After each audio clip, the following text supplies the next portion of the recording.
Ready. আমার নাম হলো আব্দুল আজিজ। আমি বিগত আপনার 9 বছর বাজারে সাধারণ সম্পাদক ছিলাম। এখনও বর্তমানে সাগরিকা বাজারের উপদেষ্টা হিসেবে আছে। তো আমাদের এখানে মনে করেন যত ইজারা আসছে, যত ইজাদারে পর্যন্ত গিয়েছে, আমার তো প্রতি বছর বছর ইজাদার চেঞ্জ হয়। 1 বছর পরে ইজাদার চেঞ্জ হয়।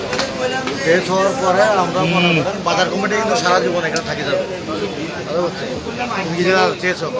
তো সব ইজাদারের সাথে আমার সাথে সুসম্পর্ক ছিল। আগস্ট পরে একটু হয়তো সারা দেশে বিশৃঙ্খল সৃষ্টি হয়েছে, আমাদেরও একটু হয়েছে, বেশার কম। তুলনামূলকভাবে আমরা আল্লাহর মতো সব কিন্তু ভালো আছি। আর কিছু প্রশাসনিক দিক দিয়ে কি সাপোর্ট পাচ্ছেন আপনারা? কতজন আমাদেরকে সবসময় আমাদের পাশে পাহাড়তলী থানা আছে, মনে করেন পাহাড়তলী থানা আমাদেরকে সবসময় সাপোর্ট দিচ্ছে। অন্যান্য বছরের তুলনায় এবছর গরুর দাম কি কিরকম আছে? অনুভূতির তুলনায় এবার